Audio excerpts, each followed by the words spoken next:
ओम ब्रह्म सत्यम सर्वाधार। सभी नारायण रूप संगत के चरणों में दास का कोटि कोटि नमन। समता अपार शक्ति चैनल पर आप सभी प्रेमियों का हार्दिक स्वागत है, जो संगत समतावाद ट्रस्ट हरिद्वार द्वारा संचालित है, जो सद्गुरुदेव महात्मा मंगत राम जी महाराज जी की अमर वाणी, वचनों एवं उनके सत उपदेशों को जन जन तक पहुंचाने के लिए कार्य कर रहा है। श्री सद्गुरुदेव जी, महात्मा मंगत राम जी महाराज जी और उनके परम शिष्य भगत बनारसी दास जी, जिनकी पुण्यतिथि पर आज हम सब लोग एकत्रित हुए हैं, और यह पॉडकास्ट भी उन्हीं के जीवन को समर्पित। आज हम बात करेंगे ऐसी महान आत्मा की जिन्हें सद्गुरुदेव महात्मा मंगत राम जी महाराज जी का सानिध्य प्राप्त हुआ। ऐसी शख्सियत जो श्री गुरुदेव के साथ सारी उम्र उनके साथ चली। कितने महान भाग्य भगत जी के रहे होंगे जो उन्हें इस जीवन में श्री गुरुदेव प्राप्त हुए। श्री भगत बनारसी दास जी, जो गुरुदेव की तपस्याओं के साक्षी बने।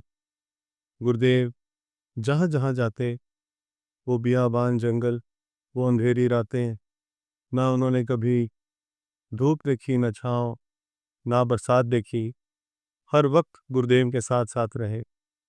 ग्रंथ श्री समता प्रकाश और ग्रंथ श्री समता विलास को लिपिबद्ध करने का महान सौभाग्य उन्हें प्राप्त हुआ, जिससे आज सारा जगत लाभान्वित है और अध्यात्म मार्ग पर चलने वाले जिज्ञासुओं का मार्गदर्शन कर रहा है। गुरुवाणी जहाँ जहाँ प्रकट होती, भगत जी गुरुदेव के साथ ही होते थे। वे उसे लिपिबद्ध किया करते थे। जाते जाते महाराज जी ने भी भगत जी को वो आशीर्वाद दिया जो शायद ही किसी के हिस्से में आया हो या आएगा, कि बनारसी, जब तक सूरज चांद रहेगा, बनारसी तेरा नाम रहेगा। आज भी याद आता है वो दिन जब भगत जी पहली बार सद्गुरुदेव जी से मिले। ठाकुर दीवान चंद जी के साथ वो गुरुदेव के पास पधारे जब गुरुदेव जलमादा में सत्संग कर रहे थे। गुरुदेव ने उनसे पूछा, प्रेमी कहाँ से आए हो? तो भगत जी ने जवाब दिया, कुछ पता नहीं कहाँ से आए। गुरुदेव हल्का सा मुस्कुराए और आंखें बंद कर ली। कौन जानता था यह मुलाकात आगे चलकर क्या क्या रंग लाने वाली है, क्योंकि एक बार गुरुदेव ने भगत जी से कहा था, प्रेमी तुम नहीं जानते इनका तुम्हारे साथ क्या रिश्ता है, मगर ये जानते हैं। जैसा कि हम सब जानते हैं, गुरुदेव अपने आप को ये कहा करते थे, ये कह के मुखातिब होते थे। उन्होंने कभी अपने आप को मैं नहीं कहा।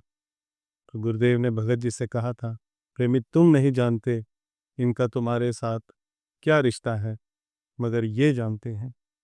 कौन जानता था कि यह मुर्शिद और शागिर्द का वो रिश्ता बनने जा रहा था, जिस प्रकार श्री गुरु नानक देव जी के साथ बाला और मर्दाना रहे थे, या यूं कहें महात्मा बुद्ध के साथ श्री आनंद जी रहे थे।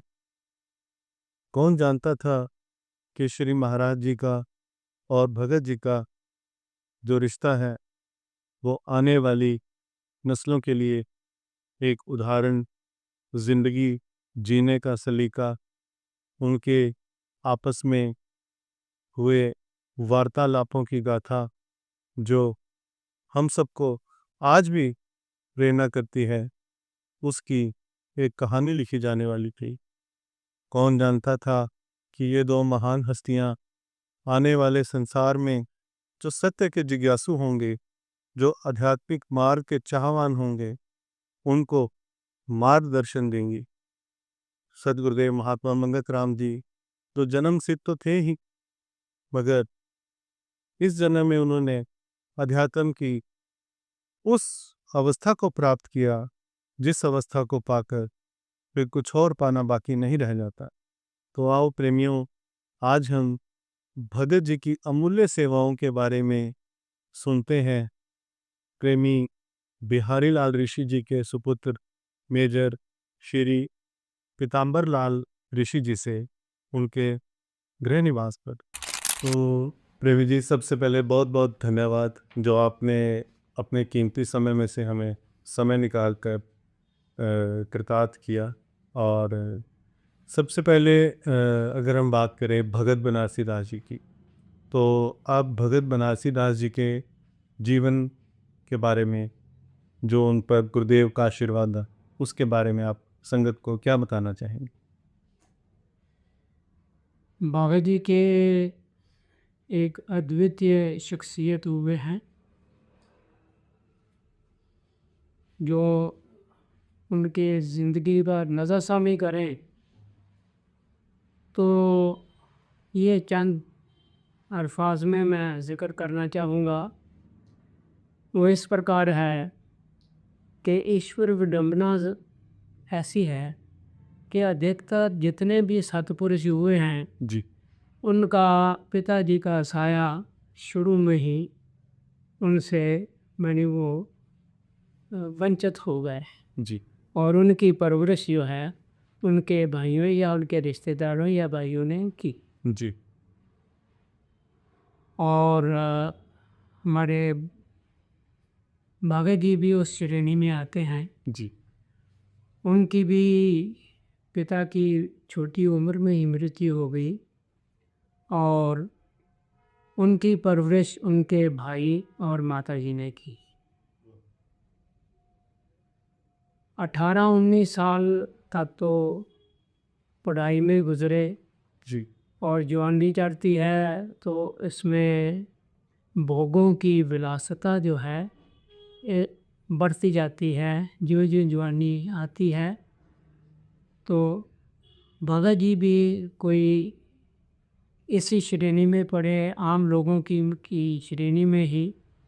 और 18-19-20 साल तक वो संगत की वजह से अपवित्र भोजन और मुनशई चीज़ों का इस्तेमाल भी करते रहे, जी बिल्कुल। लेकिन करने के बाद भी उन्हों को उनसे आसक्ति नहीं हुई, बल्कि वो अपने आप को इन कामों से अपने आप को घृणित करते थे, अपने आप को वो ताड़ते थे अपने आप को कि ये क्या कर दिया। बिल्कुल। उसके बाद कोहाना में उनको किराना की दुकान खोल दी गई। जी तो किराना की दुकान में भी वैसे शुरू से कोई प्रारब्ध कर्म थे, जी उनकी कोई आसक्ति नहीं हुई। 1.5 साल उन्होंने किया हाँ जी और इस दौरान के भी बचपन में भी मुसलमान जो पीर थे उनके पास उनकी बैठना उठना था। गुरुद्वारों में, मंदिरों में जाके जहाँ भी कीर्तन या कथा होती थी वहाँ पहुँच जाते थे। जी यानी कि उनको अपने किराने की दुकान में इतनी आसक्ति नहीं थी, रुचि थोड़ा वैरागवान उनका स्वभाव। स्वभाव शुरू से कोई प्रारब्ध कर्मों की तरह से था। जी आम लोगों की तरह पढ़ाई और ईसाई भोगने सुख भोगने की ये जब टाइम आया, यानी कि ईश्वर की कृपालता जब हुई उन पर, तो उनका रुझान आध्यात्मिक वृत्ति ज़्यादा होती नहीं। जी उनके एक मित्र थे जिनके संपर्क में वो आए, आपने बताया था। वो उन दिनों में जब वो दुकान कर रहे थे जी कुछ ऐसे वाक़यात पेश आए जो असाधारण है। पहले तो वो गुरुद्वारों में और कीर्तन में जाते थे तो वहाँ उनकी एक ठाकर दीवान सिंह थे जो ज्ञासु थे, बड़े अच्छे विचार वाले थे और ईश्वर वृत्ति में थे। उनके साथ ये गुरुद्वारों में, मंदिरों में जाके टाइम व्यतीत करते थे। यानी कि ठाकुर दास जी, ठाकुर सिंह जी जैसे जिज्ञासुओं से गुरुद्वारों में जाना आना और मुसलमानों के जो फ़कीर थे उनकी भी इनकी वृत्ति के ऊपर असर हुआ। और ठाकर दीवान सिंह जी से मिलकर ये पता लगा कि महाराज जी जलमादा में कोई फ़कीर आए हुए हैं। जलमाता। हाँ जी। जी। तो इनकी ये असाधारण जो वृत्ति थी उसका जो प्रमाण है वो इस प्रकार है। 20 साल की उम्र में ही पूर्ण सतगुरु की प्राप्ति एक सौभाग्य की बात है। बिल्कुल 20 साल के थे तो गुरु पूर्ण सतगुरु मिल गया। मिल गए। सतगुरु के चरणों में जगह पाने के बाद जब अर्ज़ की कि मैं चरणों में रहने की इजाज़त ले, स्वीकृति दे, तो महाराज जी ने कहा अपना सिर देख के तुमने वैश्य की तरह बाल बनाए हुए हैं, जी जी चमकीले तूने कपड़े पहने हुए हैं, जी फ़कीरों के साथ इस तरह तो नहीं रहा जाता है, जी तो इसकी स्वीकृति तुम्हें नहीं मिल सकती। तो बाबा जी गए, सिर मुंडवा दिया, वाह। सिर मुंडवा के चले आए। इतनी तीव्र इच्छा थी गुरु चरणों में रहने की कि सिर मुंडवाए, बाजार में जाके कपड़े के मुकीले उतार के फेंक दिए, खद्दर के कपड़े पहन के लेके आ गए। बिल्कुल। महाराज जी अपने बहन के पास आए हुए थे, उन्होंने जब ये देखा तो क्या सूरत बना लिया। जी। तो उन्होंने कहा आपने ये हमारे और आपके बीच में फर्क डाल रहे थे। फर्क। क्या बात। इतनी तीव्र इच्छा थी। क्या बात। बहुत बढ़िया। उसके बाद ये एक मामूली आदमी के बीच में नहीं हो सकती। 19-20 साल की उम्र में तो जवानी फूटती है, जी। तो उल्टे रास्ते इस संसारिक या आध्यात्मिक भोगों में आध्यात्मिक की तरफ नहीं होती, बल्कि संसारिक भोगों की तरफ मृत्यु होती है। विषय भोगों। और ये है कि 20 साल की उम्र में गुरु की प्राप्ति हो गई जी। और 1939 में सतगुरु चरणों में रहने की इजाज़त मिल गई। इजाजत। वाह। क्या हो। इससे बड़ा सौभाग्य क्या हो सकता है। बहुत।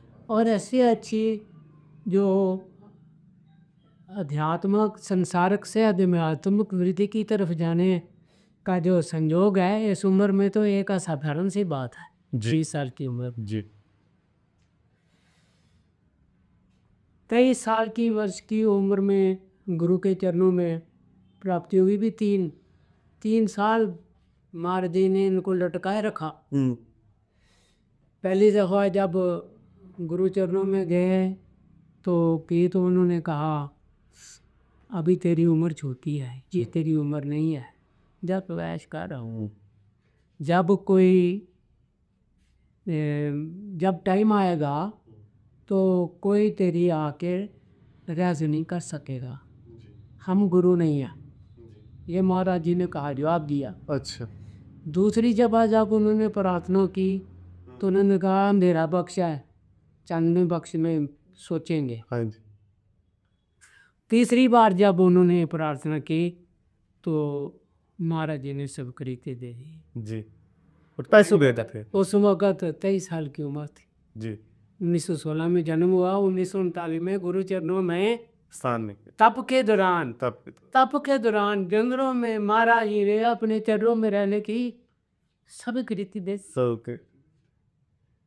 कहाँ थी उनकी शक्ति के रहने की दुकान में, जी। या भाई बंधुओं के साथ, जी। या भोगों के साथ, या बाबू के साथ। एक अद्वितीय स्थिति थी। जी। इसके बाद जो और बात उनके स्वभाव की है वो ये है कि ग्रंथ श्री समता प्रकाश और श्री समता प्लास, ये लिखाई की सेवा, जी। ये आने वाली पीढ़ियों के लिए कि अद्वितीय वरदान है। और जो उन पर गुरु कृपा हुई हम्म। उसका मैं वर्णन करना चाहूँगा। हाँ, कोई ऐसा वाक्य उनके साथ हुआ? पहले सतगुर चरण निवासी का पद की प्राप्ति जी, एक अद्वितीय घटना है। बिल्कुल। एक पूर्ण सतगुरु का किसी को ये कहना कि तो उसको ये उपाधि देनी कि सतगुर चरण निवासी, जब ग्रंथ हुआ तो महाराज जी ने हुक्म दिया सतगुर चरण निवासी बनासीदास। बनारसीदास ये कितनी बड़ी एक पूर्ण गुरु की देन है। देन। दूसरी बात जो उनके तारीफ की बात है, महाराज जी के मुख से ये बात भी कहा, जा बनारसी तेरे लंगर में कभी कमी नहीं होगी। जी, तीसरी बात है, महाराज जी ने कहा ग्रंथ पूरा होने पर बनारसी जब तक चांद सितारे रहेंगे तब तक तेरा नाम नाम ले। है। क्या बात। क्या बाबा जी को क्या कर दिया, अमर कर दिया। अमर कर चांद सितारे तो रहेंगे ही सदा सदा थे और रहेंगे, रहेंगे, तब तक तेरा नाम है। तब तक नाम रहेगा, यानी अमरतम दे दिया बिल्कुल। भगत जी को अमरतम का वरदान दे दी। जी, भगत जी ने एक दफा ग्रंथ के कागज से कुछ बीच में बिस्तर थे, सर्दियों के दिन थे, हाँ जी, तो वो जब जंगल से आए तो माँ भगत जी ने वजन उठाया हुआ था, वो सिर पर रखा हुआ था, तो उनका चेहरा लाल हो गया। ला। तो महाराज जी ने पूछा बनारसी तेरा चेहरा क्यों लाल हो गया? तो उन्होंने कहा महाराज जी वजन की वजह से हो गया है, ये वजन उठाया हुआ सिर पर जी, इसलिए हो गया है। जी, तो उस वक्त महाराज जी के मुंह से बात ये शब्द निकले, बनारसी ईश्वर के घर में तेरा नाम लिखा गया। लिखा गया। क्या बात। एक पूर्ण गुरु गुरु जो ब्रह्म स्वरूप है, स्वरूप, ईश्वर स्वरूप है, ईश्वर। उसके मुंह से ये बात सुननी वाह, किसी भाग्यवान की ही जरूरत हो सकती। पूर्ण भाग्य। एक वो आप घटना सुनाते हैं पीठ पे कान लगाने वाली। एक और अनन्य कृपा जो की वो ये की कि भगत जी ने कोई सवाल किया तो महाराज जी को कि इसके दिल में भ्रम आ गया, शक आ गया। तो उन्होंने कहा, महाराज जी से कहा था कि क्या भगवान है? तो उन्होंने कहा अच्छा उठ, और पीठ में कान लगा, कुर्ता उठाया, बाबा जी ने कान लगाया जी, और जो नाम दाम दे रहे थे उसका नाद स्वरूप और अनन्य विजंतर जो उनको सुनाई दिए, जी, और बाग जी का कहना जो है कि मैं लिपट गया और इनसे। लपट। क्या बात। तो ऐसी कृपा के नाद को जो सुनाई देवे, जी, वाह, और वो सिर्फ कृपा भगत जी भर की। इतनी गुरु कृपाओं का पात्र कोई साधारण व्यक्ति नहीं हो सकता। बिल्कुल कोई शक नहीं। आखिर में मैं कहूँगा कि भगत जी की अपार कृपाओं को नहीं, कोटि कोटि न। ओम ब्रह्म सत्य प्लीज सर्वक्षर। अच्छा, एक आप बता सकते हैं संगत को कि पहली बार आपने भगत जी को कब और कहाँ देखा? आप कैसे पहली बार मिले हो? देखिए ये पार्टीशन से पहले की बात है। जी, मेरे पिता पंडित बेड़ला ऋषि जी, निवासी मलखामाला बलखा। ज़िला सियालकोट, उस वक़्त तहसील डस्का थी। अब समय है कि उस मलखामाली की तहसील संबड़ियाल हो गई है। जी, वहाँ के निवासी थे जी, और हमारे दादाजी की जो है मृत्यु वो जल्दी हो गई। जी। पिताजी छोटे बालक ही थे, हम्म, सबसे बड़े थे, 2 बहनें थीं और 2 भाई थे। जी। पिताजी सबसे बड़े थे। जी। तो गांव में तालीम का और सरपरस्ती का माता ही थी। जी। तो माता भी छोटी उम्र की थी, जी। तो सरपरस्ती का भार वो नहीं संभाल सकते, घुटनों में दर्द है तो चल कर नहीं सकती थी। अभी। इसलिए हमारे पिताजी को अपने उन्होंने भाई के पास, वो सर्व सुख नाम था, वो एडवोकेट थे, ओके। सियालकोट में रहते थे, तो वहाँ पर पिताजी की तालीम उन्हीं के अंदर हुई। जब वो वापस तालीम वापस करके आए, हम्म, मैट्रिक पास की उन्होंने, उन दिनों में मैट्रिक कोई कोई होता था जी। गाँव में। तो ये हमारे पिताजी के बनवाई हमारे फूफा जी जी। वज़ीराबाद में उनकी कोठी थी, और उनकी एक फर्म थी, उसका नाम था Pandit Harichand Premdutt forest lessees okay. And commission agents. Okay. उसका दफ्तर था श्रीनगर में। श्रीनगर। वो हमारे फूफा जी तो ध्यान नहीं तो करते थे, तो हमारे पिताजी को उनका कार मुख्तार उस फर्म का बना के जी। हमारे पिताजी वहीं रहते थे, वही रहता श्रीनगर में। श्रीनगर में महाराजा बाजार में। महाराजा। तो जंगलात के ठेकेदार होने की वजह से जंगलात को देखने के या आने जाने के या ठेका लेने के लिए उनको आना जाना बना रहता था। जी। उसी दौरान में उनकी वाकफियत या उनसे मिलाप बाबू मुल्क राम जी से हुआ। जी। बाबू मुल्क राम जी के गांव में महाराज जी आए जी। 1941 दिसंबर में। जी। तो बाबू मुल्क राम जी ने पिताजी को सूचना दी, जी। तो पिताजी वहाँ पर काला बुजरा में पहुँच गए पहुँच दिसंबर 41 में। 41। उससे पहले भी कोई सुना हो या हो रहा, तभी वृत्ति होती है Yes, yeah. तरफ। बिल्कुल। तो पिताजी ने मुल्क राम जी को कहा होगा, हम्म, तो उन्होंने पूरी जानकारी पिताजी को भेजी कि महाराज जी आए हुए हैं। हम्म, तो पिताजी वहाँ गए, सत्संग सुना, वहाँ रहे और महाराज जी के प्रार्थना चरणों में प्रार्थना की, नामदान की। जी। तो दिसंबर 41 में ही मेरे पिताजी पर गुरुदेव ने कृपा की। कृपा की। पिताजी को जब नामदान मिल गया, तो पिताजी ने देखा कि लोग बुलाते हैं महाराज जी को, तो पिताजी ने भी अर्ज़ की गुरु चरणों में कि मलखान वाले की जो पिछड़ी हुई जातियाँ हैं या उनको असली धर्म का स्वरूप नहीं पता, वहाँ आकर हमारे घर को पवित्र करें जी। और लोगों का उद्धार करें। तो ये अर्ज़ जो है सतगुरु देव ने मंजूर कर ली। अच्छा।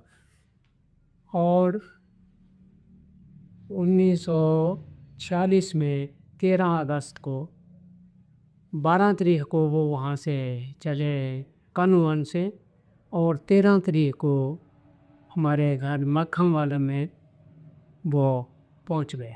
जी। घर पर पिताजी भी नहीं थे और मैं भी नहीं था, मैं भी उनके साथ श्रीनगर में था, जी। इसलिए मैं तो उनके दर्शन नहीं कर सका। जी।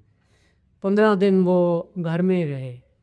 घर का ऊपर का पहली स्टोरी के ऊपर कमरा खोल दिया। श्री महाराज जी। हाँ, श्री महाराज जी का वहाँ आसन लगाया गया।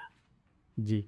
भगत जी भी उनके साथ ही थे। जी। जब मैं श्रीनगर से घर वापस आया मलखा वाला, तो श्री सतगुरु देव वहाँ से जा चुके थे। भाई बहनों से श्री महाराज जी व भगत जी के बारे में नित नए वृतांत सुनकर उनके दर्शनों की उत्सुकता का बढ़ना स्वाभाविक था। वाह। ये इच्छा समय बीतने के बाद तीव्र, प्रबल और सुदृढ़ होती नहीं। वाह। 1947 के देश के बंटवारे के उपरांत हम जम्मू आ गए। जी। कुछ समय उपरांत श्री महाराज जी का जम्मू आना हुआ। जी। वो रणबीर सिंह स्कूल के पास श्री भगत जी बहनोई के बहनोई श्री कश्मीर चंद जी के हाँ आके ठहरे। जी। वो शाम के वक्त आए थे जी। और उस जगह पर खड्ड के बीच में उनका स्थान था, वहाँ पर आके ठहरे। जी। क्योंकि महाराज जी आए हुए थे तो सत्संग का होना स्वाभाविक था। जी। तो एक सुबह मुझे माता जी ने कहा नहाओ, अच्छे सुंदर कपड़े पहनाए और कहा कि तुमने तो महाराज जी को देखा नहीं है, भगत जी को भी देखा नहीं है। जी। पिताजी तुम्हारे सुबह सत्संग जा रहे हैं तो उन्हें उनके साथ जाना है। जी। वो मेरे और तुम्हारे पिताजी के गुरु हैं वाह। और गुरु जो हैं वो भगवान समान होते हैं। वाह।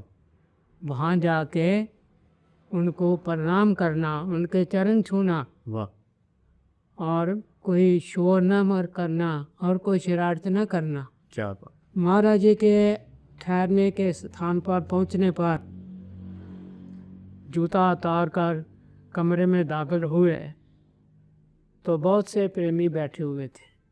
जी। भगत जी और महाराज जी की फोटो तो देख रखी थी, झट पहचान गया। अच्छा जी। पिताजी के पीछे पीछे लाइन में खड़ा होकर अपने टर्न की इंतज़ार करने लगा। मेरे पीछे चिनारी के तीन प्रेमी आके खड़े हो गए। जी। पिताजी तो मत्था टेक कर जाके बैठ गए। जी। जब मेरी बारी आई तो मेरे पीछे वाले प्रेमी जो चिनारी के थे, सबसे आगे वाले, उन्होंने मुझे बाजू से ऐसे कर दिया। जी। तो प्रणाम किया और वो भी जाके बैठ गए। और दूसरे प्रेमी जो थे उन्होंने भी मेरे साथ ऐसा ही किया। जी। उन्होंने भी वैसे ही प्रणाम किया और जाके बैठ गए। तीसरे ने भी ऐसे किया। जी। तो मैं बड़ा परेशान हो गया। मैंने कहा कि महाराज जी ने ऐसे भी शीशे बनाए हुए हैं। फिर दिल ने कहा कि शायद इनको जल्दी होगी, मुझे क्या जल्दी है। जी। मैं तो अपनी माता जी के कहने के मुताबिक महाराज जी को अच्छी तरह से प्रणाम करना पैर जो है। जी। जी। उस वक्त आपकी उम्र 9 साल थी। हाँ, 9 साल का था। अच्छा। तो गुरु महाराज तो जानी जान थे, जी। भाप गए। वाह। मैं तीनों के बाद महाराज जी को घुटने टेक कर बड़े श्रद्धा से प्रणाम किया, जी। मत्था जमीन पर टेका। जी। जब मत्था टेक के उठा तो ऐसे हुआ कि कोमल हाथों ने मेरे पाँव को 3 बार दबाया है। जब ये मैं कोमल हाथों का स्पर्श मालूम किया तो मेरे तो इतना बुखलाहट हुई, ऊपर का सांस ऊपर, नीचे का नीचे। तो ये क्या हो गया। माता, मैं तो माता के कहने के बताओगे चरनी स्पर्श कर सका, ये क्या हो गया, उल्टा काम हो गया। खैर मैं महाराज जी के इसी दुबदुबा के बीच में बैठा हुआ, महाराज जी के सामने जो दीवार थी वहाँ पर जाके पीठ लगा के बैठ गया और देखता रहा कि समझ क्या आनी थी उस उम्र में मुझे ज्ञान की। यही देखता है कि भगवान कैसे होते हैं। महाराज जी को ही देखता रहा पर ध्यान वही अटका हुआ था कि माँ को क्या जवाब दूंगा। ये तो ये मैंने बताना भी है कि नहीं, ऐसे ये तो उल्टा दान हो गया। क्या हुआ। तो बड़ी शर्मिंदगी थी मन में। वाह। एक आपने जिक्र किया था कि भगत जी रावी के किनारे वहाँ पे अभ्यास के लिए जाया करते थे। हाँ, ये मैं उस वक़्त ये 1954 के बाद की बात है। तो हमारे पिताजी सोसाइटी के बीच में सेक्रेटरी थे, माधव हुआ। उन्होंने प्लाट लिया, घर बन रहा था, जी कमरे बन चुके थे। तो वहाँ पर भगत जी आए, पिताजी के कहने पर ही आए होंगे, जी क्योंकि भगत जी तो जब जो प्रेमी बुलाता था उसी के पास जाते थे। जी तो भगत जी वहाँ पर आए तो पिताजी तो दफ्तर में जाते थे, जी उनके बंदोबस्त का मुझे ही जिम्मेदारी दी गई भगत जी के लिए, क्योंकि वो एकांत के लिए आए थे। तो रावी के किनारे पर एक लकड़ी की कुटिया बनाई गई उनके लिए। जी वो सुबह वहाँ पर चले जाते थे, जी शाम को आते थे और रात को घर में रहते थे, फिर सुबह चले जाते थे वहीं से। वो अपना एकांतरा समय व्यतीत करते थे। जी एक दिन बाबू मोरगराम जी आ गए तो भगत जी से मिलने। तो भगत जी को बुलाने के लिए मुझे भेजा गया। जी बताए उस स्थान पर जो मैंने कुटिया तलाश की, बाहर से आवाज़ लगाई, डरा था पता नहीं भगत जी के साल बैठे हूँ। तो भगत जी को आवाज़ गई तो भगत जी उस वक्त समता प्रकाश का वचन पढ़ रहे थे। वाह वाह मैं अंदर गया, भगत जी को प्रणाम किया, वाह कहा भगत जी मोड़क राम जी आए हैं, बाबू मोड़क राम जी आए हैं आपको मिलने के लिए। क्या वो कहा चलो आता हूँ, क्योंकि वो शब्द कंप्लीट नहीं होता, शब्द कंप्लीट अनकम्प्लीट छोड़ के तो नहीं आ सकते थे। जी जी बस तो मैं तो आ गया, भगत जी वो अपना पूरा जो प्रोसीजर है शब्द पढ़ने के बाद जो भी वो उन्होंने प्रोसीजर किया और वो भी थोड़ी देर में आ गए वहाँ पर। जी। तो इस प्रकार मतलब कि कैसे थे कि भगत जी का जीवन इस प्रकार का था कि वो वाणी का स्वाध्याय करते थे और अभ्यास के लिए एकांत का समय निकालते थे। वही ये जो परिपाटी गुरुदेव के जीवन काल में थी, जी उसी पर वो चलने की अनथक कोशिश करते थे जी कि जो गुरु की परिपाटी चली हुई है जी उसका उल्लंघन ना हो। ना वाह जो गुरु ने रास्ता दिखलाया हाँ, पे चलते वो भी महाराज जी के जाने के बाद जी जो प्रेमी बुलाते थे वहाँ जाते थे, जी सत्संग द्वारा सब लोगों का उद्धार करने के कारण। जी आपने बताया था एक बार बुराया गए थे। हाँ, वो ऐसे है कि मैं छुट्टी पर आया था। जी मैं उस वक्त मिज़ोरम में था, जंगल वारफेयर इंसर्जेंसी इन जंगल वारफेयर स्कूल में। जी मैं छुट्टी आया हुआ था उस वक्त। बीवी जो है separate family accommodation Jalandhar cantt में मकान मिला था, उसमें रहती थी। जी भगत जी वहाँ पर आए, उन्होंने कहा कि गुराया जाना है, वहाँ प्रेमी हैं उनके कोई डेथ हो गई है, जी वहाँ चलो। तो मैं स्कूटर पे पीछे बैठाया उनको जी और गुराया ले गया। गुराया तो बाज़ार के बीच में भगत जी ने जगह देखा हुआ था दुकान, तो उनकी एक तो बाईं तरफ थी, एक दाईं तरफ दुकान थी। जी तो उनसे उन्होंने बातचीत की और फिर वापस हम भगत जी को ले गए, स्कूटर पर आ गए। तो मतलब कि जहाँ भी दुख का या सुख का कोई कारण होता तो भगत जी वहाँ अवश्य पहुँच जाते थे। और सत्संग करते। बिल्कुल। वाह आपने एक बार जिक्र किया था श्री भगत जी कैप्टन चिरंजी लाल जी के यहाँ जलंधर में जब गए थे, वो घटना किस प्रकार? मैं जैसे पहले बता देता, मैं छुट्टी आया हुआ था तो भगत जी वहाँ पर separated family accommodation Jalandhar cantt में आए। जी तो उन्होंने ख्वाहिश ज़ाहिर की कि वहाँ पर जो आरटीओ हैं जलंधर कैंट के कैप्टन चिरंजी लाल, जी उनके साथ जाना है। जी घर को तो उनको पता था, मैंने स्कूटर पर बिठाया और ले गया उनको। जी वहाँ गए तो महाराज जी की एक बहन तो पहले थी, एक बहन जो पानीपत या सोनीपत से आई हुई थी उधर ही। ठीक। उनका भगत जी को पता नहीं था। जी भगत जी वहाँ गए, सबको प्रणाम वनाम किया, जी वहाँ पर बैठे रहे। मैंने पहली दफ़ा दर्शन किए थे, जी बड़ा दिल खुश हुआ। भगत जी जब थोड़ी देर के बाद वापस आने लगे जी।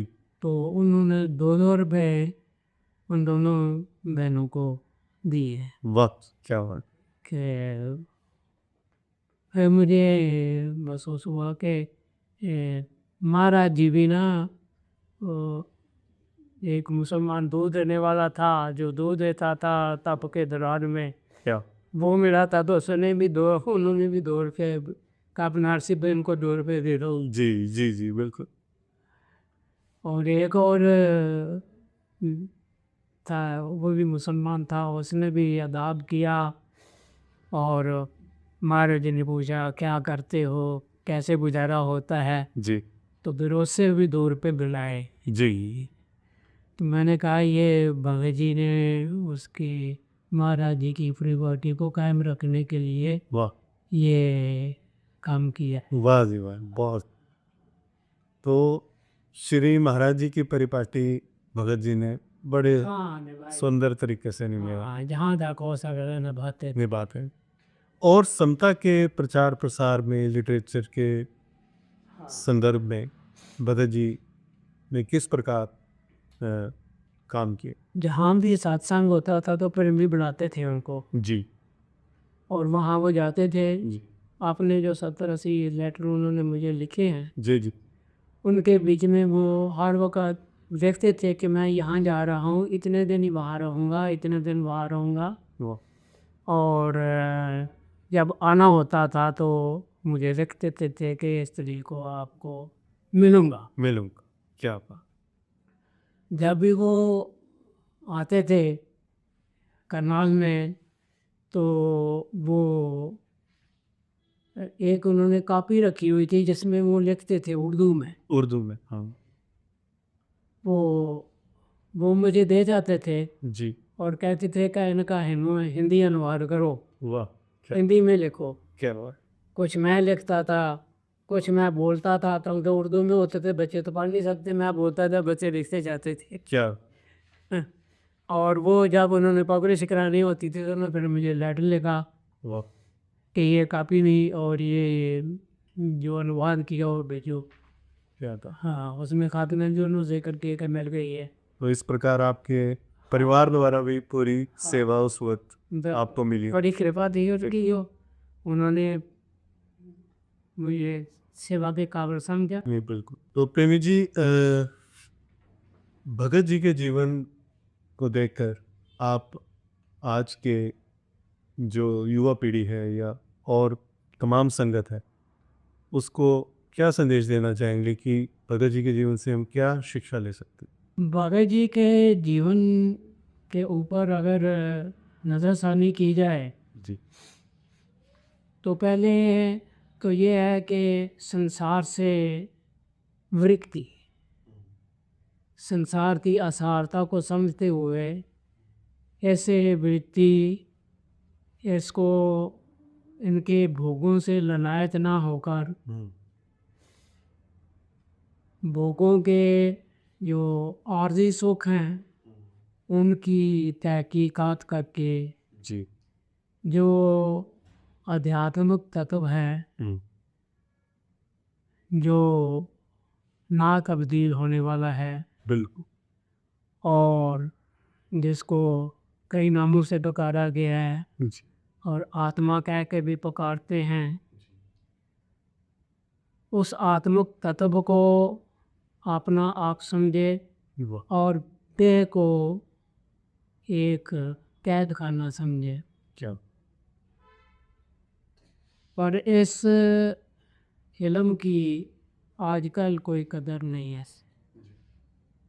आजकल जो रिवाज बने हुए हैं, चाहे वो किसी धर्म को भी देख लो, रिवाजों को धर्म बना लिया है। वाह, जो असली चीज़ है उसको हम भूल गए। रवाज तो वक़्त के साथ तब्दील होते रहते हैं, जी लेकिन जो धर्म है, धर्म महाराज जी ने यही कहा है कि जीते जी आत्मा का साक्षात, जी और कोई धर्म है ही नहीं। वाह क्या बात। यही एक सिर्फ धर्म है। जी धर्म मनुष्य जाति के लिए भगवान ने निश्चित किया हुआ है, जी वो है जीते जी आत्म साक्षात्कार। क्या इसके अलावा कोई धर्म है ही नहीं। जी ये जो बनाए हुए हैं ये पंथ हैं, जी और इनके अलग अलग रीति रिवाज रीति रिवाज अलग अलग है, जो कि वो चेंज होते रहते हैं। चाहिए होता है, धर्म चेंज नहीं होता। धर्म से। और आजकल इस तरह की कदर नहीं है। जी और ये शिक्षा सतगुरु से ही मिलती है, और गुरु पारायण गुरु से मैं पूर्ण सतगुरु से। पूर्ण साबित और गुरु पारायण जीवन जो भगत जी ने जिया, उसकी तो मिसाल भी कोई नहीं। बाबा जी की तरह और भी फकीर हुए हैं जी जिन्होंने सेवा भाव, सेवा सेवा, सत्संग, सादगी और साथ सिमरन पर जोर दिया है। जी पर क्योंकि इसमें कुर्बानी की ज़रूरत है, वाह वो कोई राजी नहीं करते।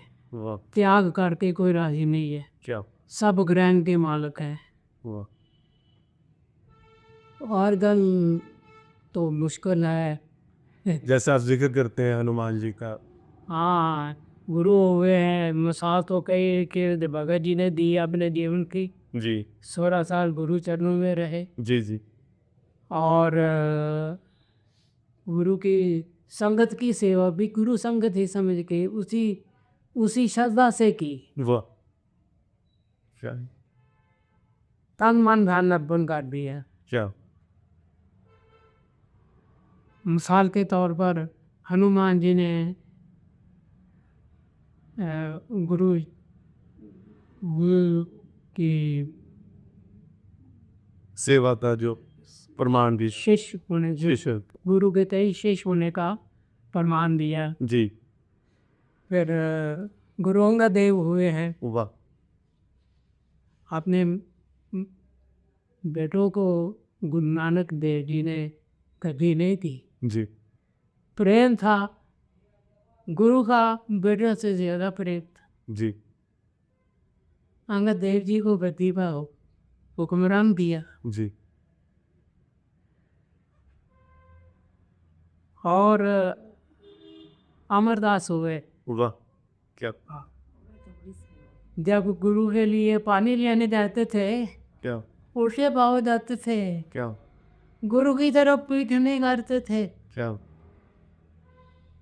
क्या और मौसम कैसा भी हो पानी लेके आते थे। जी जब वो खड्डे में गिर गए थे, जुलाई ने जुलारी से कहा, जुलाई ने भी ये कौन है? जी तो कहते हैं अमरू ने माने नथामा की जगह कौन हो सकता है। क्या हुआ। तो भक्तों की मिसालें और सुबह गुरुदेव तो जानी जान थे, वाह सत्संग में पूछा, दरबार में पूछा, और फिर कहा ये ने थामा नहीं, ये सब का था। और गति गुरु गति दे दी, वाह क्या गुरु गति दे दी। क्या ऐसे हुए हैं। ऐसे ऐसे भगत गुरु जीत गया, जहान जीत लिया। हुआ ऐसे भक्तों के चरणों में कोटि कोटि ना हो। जैसा कि हम सब प्रेमी जानते हैं कि आज हम उस परिवार के संग बैठे हैं जिस परिवार पर श्री महाराज जी की और भगत बनारसी दास जी की अपार कृपा रही। भगत जी का अंतिम समय इसी परिवार के साथ गुजरा।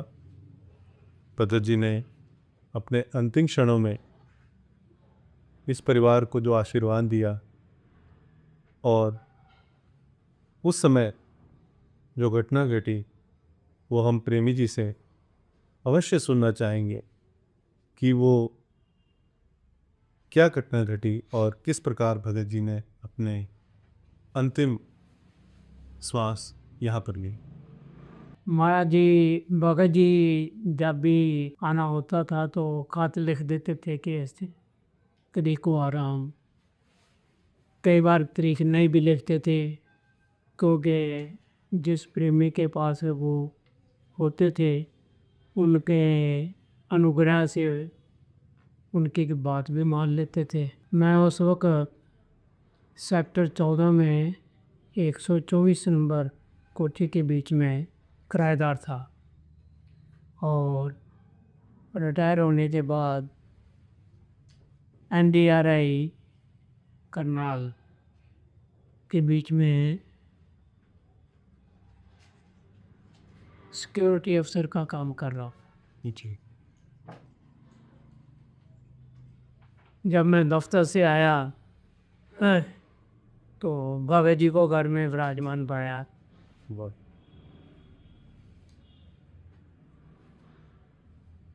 उस घर के बीच में 2 बेडरूम थे, एक ड्राइंग रूम था, किचन और बाथरूम। एक कमरे के बीच में 2 बच्चे थे और एक में हम मियाँ बीवी रहते थे। भगत जी के आने पर मेरी बीवी बच्चों के कमरे में शिफ्ट कर गए। मैं और भगत जी दूसरे कमरे में 2 बेड थे। एक पर मैंने हमारा भगत जी का सामान रख दिया जी। और एक बार उनका बिस्तर लगा दिया। जी। भगत जी ने बच्चों को तो पहले ही और बीवी को पहले ही प्रसाद दे दिया था। जी। मैं आया तो उन्होंने एक पैकेट निकाला, उसके बीच में से प्रसाद दिया, खाया। जी। केसर का उन्होंने वो पैकेट खोला, उसमें से अच्छा। वो मुझे प्रसाद दिया। जी। तो बच्चों को और बीवी को तो और प्रसाद दिया था। जी। और ये मेरी तरह देखने लगे कि हमें तो ये प्रसाद भी दिया, ये आपको ही दिया सिर्फ। जी। उसके बाद ये जो इनका सामान शिफ्ट कर दिया अपना। जी। तो मेरे सोने वक्त शाम को कहते हैं कि ये सामान उठा के इधर रख दो, इधर सो। मैंने कहा भगत जी वो मूर्ख तो हूँ मैं, पर इतना मूर्ख नहीं कि मैं आपके बराबर सो। क्या? तो मैं नीचे क्लीन बिछा हुआ था, मैंने कहा मैं आपके चरणों की तरफ ही सोऊंगा, ज़मीन पर सोऊंगा, मैं ऊपर नहीं सो सकता। जी। तो भगत जी चुप कर दे। तो शाम के वक्त खाना खाने के बाद जब मैं और भगत जी तो चारपाई पर बैठे थे, हम ज़मीन पर बैठे थे कारपेट पर। जी। तो भगत जी को ना पहले एक पैरालिसिस का छोटा सा अटैक हुआ था, अच्छा। उससे वो साफ नहीं बोल सकते थे। ओके। तो कुछ मैं पूछ रहा था उनसे, कुछ बीवी पूछ रही थी, तो फिर भगत जी ने पूछा सत का मतलब जानते हो? तो वो कह रहे थे तत्। तो बात कर रहे थे मेरी बीवी से, तो बीवी कहे सत। तो वो कहे नहीं तत्। फिर मैं समझ गया। मैंने कहा भगत जी तत् कह रहे हैं, क्या तत् का मतलब जानते हो? ये सिर ला दिया, मुझे की पता तत् क्या चाहता हूँ। हाँ, रात को सो गए तो मैं सुबह उठ के बैठता था अभ्यास के लिए। तो जब मैं बैठा तो देखा तो भगत जी पहले बैठे हुए हैं। क्या? मेरे से पहले बैठे हुए थे। क्या? मैं तो जितनी देर थोड़ी देर के लिए बैठता था, मेरी उतनी बैठक नहीं थी जितनी भगत जी की। मैं तो अपनी बैठक का टाइम पूरा करके फिर सो गया। सोने के बाद जब सुबह ये मेरी पत्नी आई और उसने कहा उठो डॉक्टर को बुलाओ, देखो भगत जी को क्या हो गया। और भगत जी ने मैं भगत जी की तरफ देखा तो भगत जी ने सारे कपड़े उतारे थे, एक पजामा पहना हुआ था और एक कपड़े की बनैन बना और पसीना पसीना। पसीना। तो मैं तो एकदम उठा। हम्म वो उस वक्त मुझे सपना आ रहा था हम्म कि महाराज जी अपने आसन के ऊपर बैठे हुए हम्म और वो उतर के जो मेरा घर का सहन था उसमें आ रहे। हम्म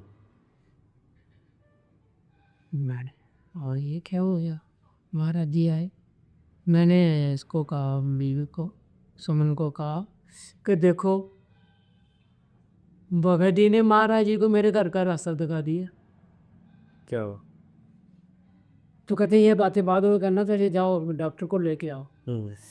तो फिर मैं स्कूटर पकड़ा और 8 सेक्टर में डॉक्टर था, जी।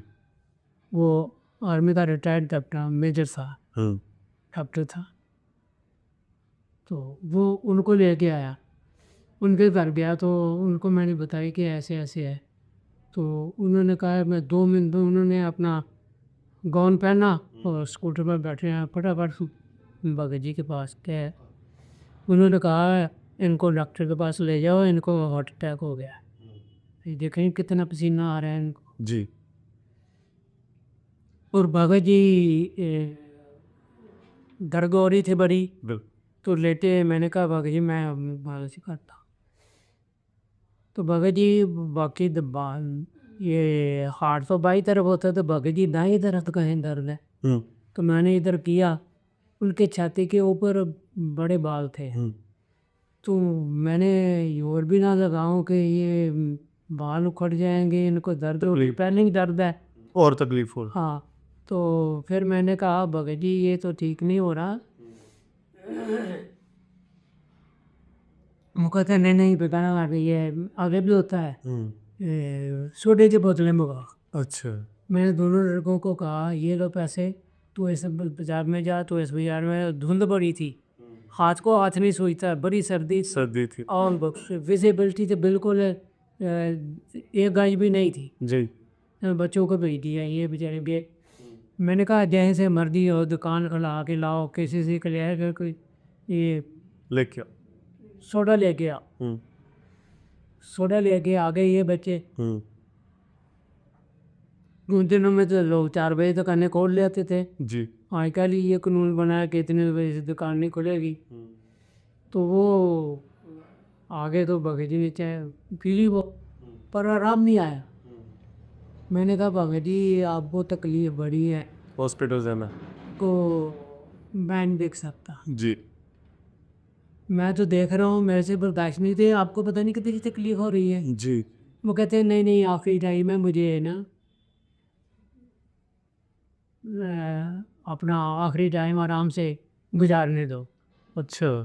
मैंने कहा नहीं बाबा जी, आपको इतनी तकलीफ हो रही है, मैं नहीं बर्दाश्त कर सकता। तो आपको यहाँ पर वो ये हो सकता है, उन्होंने ऑक्सीजन लगानी है आपको, वहाँ पर ऑक्सीजन लगाएंगे तो आपकी दर्द कम हो जाएगी, तो आप इतनी तैयार हो जाओ। खैर बाबा जी मान गए, उनकी ज़्यादती थी ये बड़ी, ये तो थोड़ी बात है कि मेरी बात मान गई। जी। हालांकि उनको पता था कि ये मेरा आखिरी टाइम है। मैं टेलीफोन किया डॉक्टर को, मैंने कहा मैं हार्ट पेशेंट लेके आ रहा हूँ, तो आप ऐसे हो। उसका ऐसे हॉस्पिटल था, बीच में गली थी और साथ ही पहला मकान था उस। अच्छा, घर थी। हाँ, डॉक्टर का वो सबसे तजर्बेकार डॉक्टर था उस वक्त कंपनी में। जी। वो गया तो अभी पहुंचा नहीं था। मैं तो स्कूटर पर चल गया, मेरी वाइफ और भगत जी रिक्शा में। तो रास्ते में 13 सेक्टर से जाना था, अस्पताल के सामने ही है उसका अस्पताल, ओके। सरकारी अस्पताल के सामने था। ठीक है। तो वहाँ पहुँचे, रास्ते में दर्द सी। हम लोग तो कहते हैं दर्द हो तो हाय माँ हाय माँ, भगत जी के मुंह से एक बार भी नहीं कोई ऐसा लफ्ज निकला, अच्छा। सिर्फ हाय साइयाँ, है साइयाँ, सही। हाय साइयाँ, क्या? ऐसे अपने गुरुदेव को अपने- याद करते रहे। पीरो मुर्शिद। वहाँ पहुँच रास्ते में पूछा कोई यही है कितनी दूर है आ नहीं रहा। वहाँ पर पहुँचे तो डॉक्टर भी आ गया।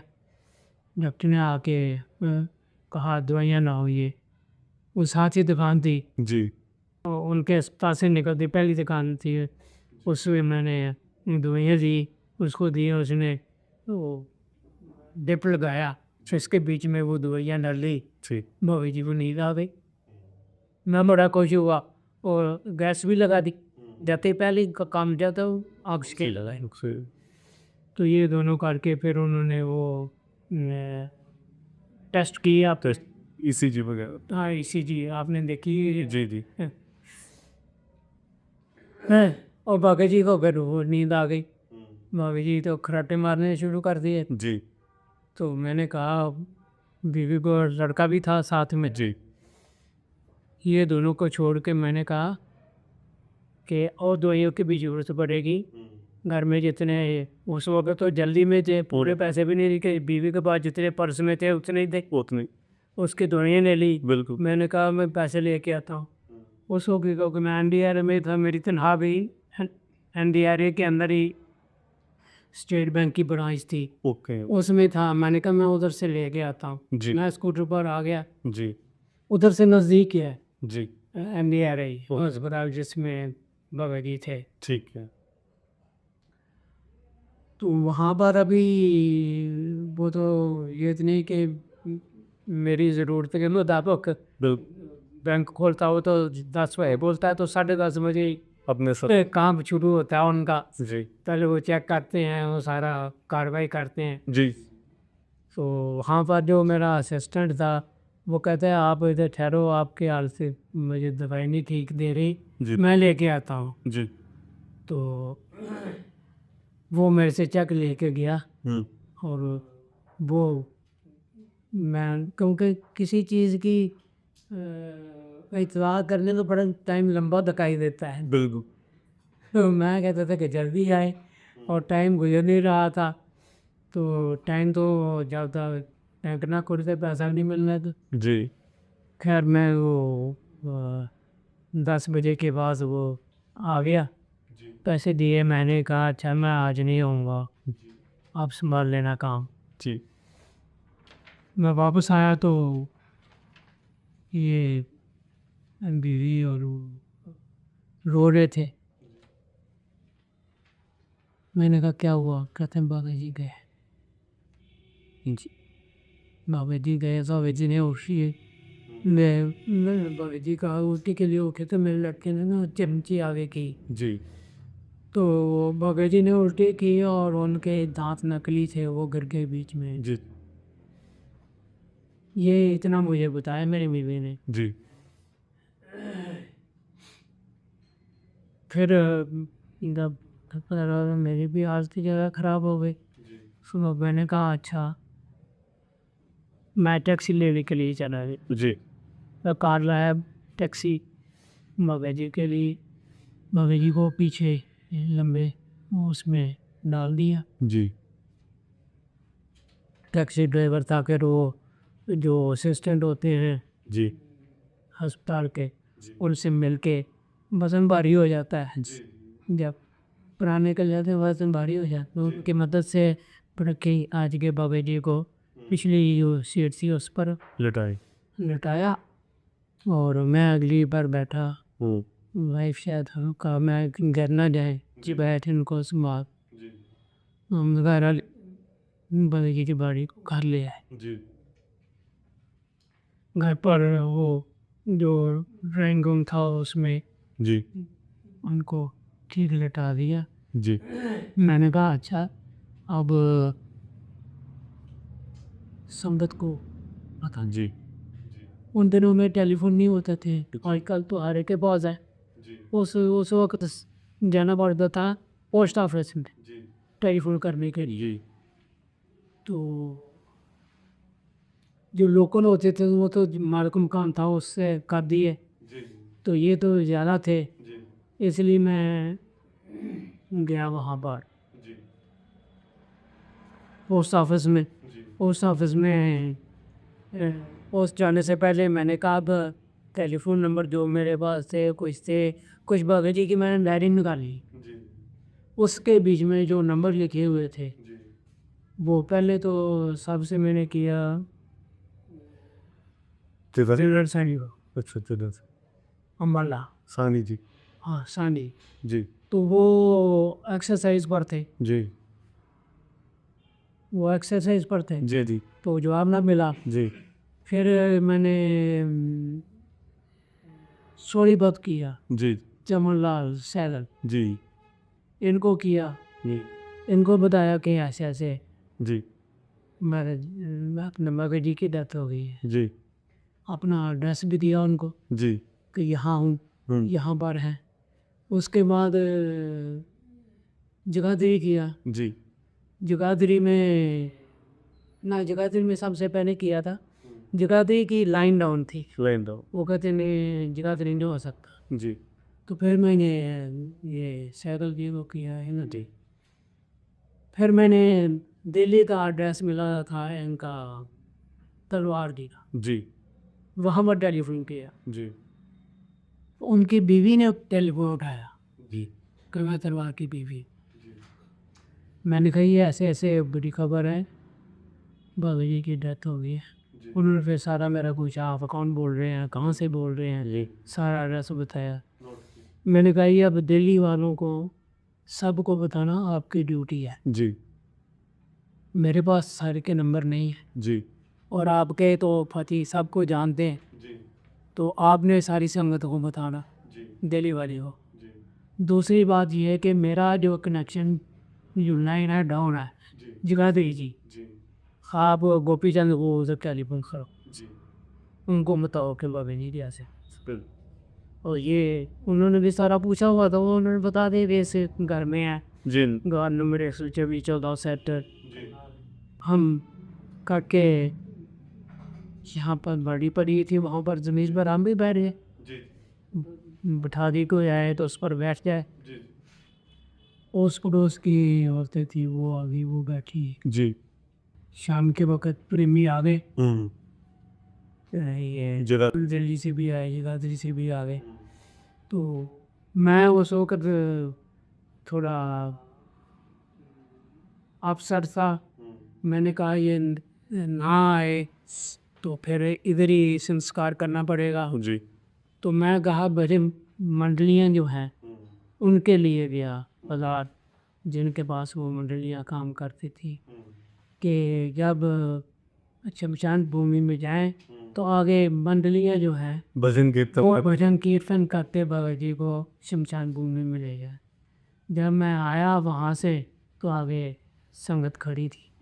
वो आने से पहले ही ना संगत ने देवी से कहा कि वहाँ पर लोग बड़े इंतज़ार कर रहे हैं बाबा जी का आश्रम में, पर टाइम ज़्यादा हो जाएगा। उन्होंने तो कहा कि मेरे पति आएंगे तब बात करना। तो उन्होंने कहा नहीं, मैं बड़ी देर हो जाएगी तो आप हमारे साथ चलो। बाज़ार में गए, कैंटर उन्होंने हायर किया, बाबा जी की बॉडी को उसमें डाला और भेज दिया जी जगाधरी। फिर वो कहते हैं हमें वो सामान दो हमारा बाबा जी का सारा। सो बाबा जी के जो थैले थे वो थैले होते थे उनके पास, और वो थैले जो थे उनमें सामान के सब दवाइयाँ होती थी, जी कुछ उनके कपड़े होते थे, कपड़े थे हाँ, पानी की बोतल होती थी, फ्लास्क होती थी चाय वाली। तो ये उनके जूते सब चीज़ें इन्होंने ना बगरी की वो जो कपड़े उतारे हुए थे वो भी साथ लेंगे वो लेके ये चले गए सारी जी चीज़ें। जी। तो भगत जी का संस्कार जगाधरी में हुआ। हाँ जी, जहाँ पर ये है ना पानी की टैंकी, पानी की तरफ हाँ उसके उस जगह पर संस्कार काफी भी और ओमकपुर भी आए हुए थे। जी और अस्थि विसर्जन हथनी को हाँ जी, अस्थियों हथनी कुंड हाँ भगत जी वो अस्थि जो हाथी खोल रहे हैं, ताजे वाले हाँ था। वो जैसे महाराज जी का दिया था वैसे ही जी उनका भी है। उसी पर। जब लेके गए उधर अस्थियाँ जाके की हाँ जी तो सुखदेव था अशोक। सुखदेव महाराज। हाँ तो वो कहते हैं जब अस्थियाँ जब उस पर चद्दर के ऊपर हमने बिछाई तो गंगा की लहर आई, पता नहीं कहाँ से आई, बिल्कुल साफ था। यमुना के यार। हाँ यमुना की लहर आई और उनके चरण स्पर्श की, वो मतलब हड्डियों का स्पर्श है, चरण तो हाँ जी पहले दिखती है फिर बिल्कुल बस तो चलो जो अनुभव उन्होंने आके उधर अपना स्पर्श किया जी लहर में। जी बाबा जी ने और महाराज जी ने बड़ी तपस्या की है। बहुत बस हथनीकुंड काफी रहते, बड़ी भगत जी भी काफी समय हथनीकुंड ने बिताया। महाराज जी तो भगत जी तो साथ थे। बिल्कुल। और आपने एक बार जिक्र किया था चमनलाल सहगल जी ने पत्र दिखाया था कोई। हाँ जब मैंने टेलीफोन किया हुआ था इनको इतला की थी कि भगत जी ने बाबा जी श्री चौक। हाँ शरीर छोड़ दिए हैं, और ये उस वक्त तो घर पर ही थे भगत जी की जी बाकी। जी जी तो इनको मैंने एड्रेस दिया हुआ था 124 सेक्टर। जी तो ये और एक और थे गुप्ता जी, लंबे थे और बड़े पतले शरीर के थे और टोपी पहन, तो वो भी इनके साथ आए हुए थे। ठीक है तो वो सुबह सुबह ब्रेकफास्ट के टाइम पर आ गए। जी कहते हैं उन्होंने देखा था भगत जी तो आके है ली बारी, सुनने लगा के शो खाई थे तो आपने कहा था कि संस्कार डालो, हम्म तो क्योंकि बाड़ी नहीं गई थे तो मैंने आपने देना था, जी जी तो वो मेरे घर में आ गए जी सुबह सुबह। जी फिर उनको ब्रेकफास्ट खिलाया, जी फिर उनको बताया कि वहाँ संस्कार होगा। जी उन्होंने कहते हैं देखो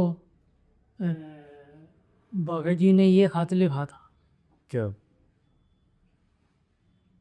भगत जी ने खत लिखा था, ये लिखा हुआ है कि मैं करनाल जा रहा हूँ, करनाल से फलां डेट को मैं आपके पास पहुँचूँगा, मैं दिल्ली जा रहा हूँ, आपको मिल के जाऊँगा। जी और निजी शुभ चिंतक बनारसी दास जी था ये कार्ड, वो मुझे दिखाया। उसके ऊपर में दस्तखत करने के बाद नोट नोट दस्तखत कर दी है, उसके बाद लिखा नोट। नोट है। हाँ अगर सीढ़ी रहा क्या वो तो प्रेमी जी आपका बहुत बहुत आभार व्यक्त करते हैं हम संगत संतावाद ट्रस्ट हरिद्वार की ओर से कि आपने इतना कीमती समय हमें दिया।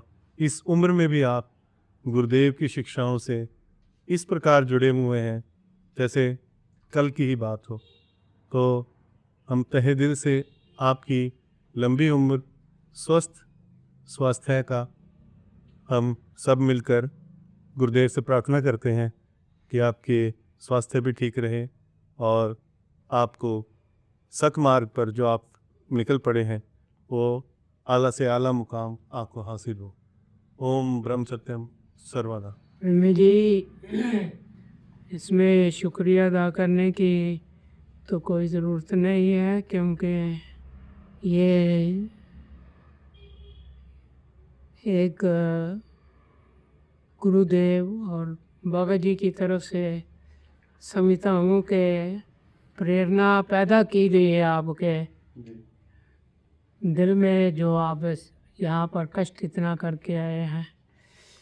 और मैं बहुत आभारी हूँ कि मुझे ये मौका मिला है और अब मुझे इस काबिल समझा गया है कि मैं अपने विचार अपने गुरुजनों के मुताबिक प्रकट कर सकूं। आपका बहुत बहुत धन्यवाद। प्रेमियों, जब हमसे कोई अपना बिछड़ता है तो हमें कितना दुख होता है। यूं लगता है जैसे हमारी दुनिया ही खत्म हो गई हो। परंतु यह दुनिया जिस ईश्वर को पाने की तीव्र इच्छा रखती है और इतने कर्म कांड भक्ति सब कुछ करती है, उस ईश्वर का सानिध्य भगत बनारसी दास जी को प्राप्त हुआ। आइए प्रेमियों, हम सब श्री भगत बनारसी दास जी के गुरु समर्पित जीवन भक्ति भावपूर्ण जीवन से प्रेरणा लेकर गुरु मार्ग पर चलने का प्रयास करें। तो आज की ये वार्तालाप हम गुरुदेव की वाणी के इस दोहे से समाप्त करते हैं। नमो नमो प्रभु रूप को, जो पल में करे निहाल, मंगत संकट सब मिटे, जब सतगुर होए दयाल। ओम ब्रह्म सत्यम सर्वधा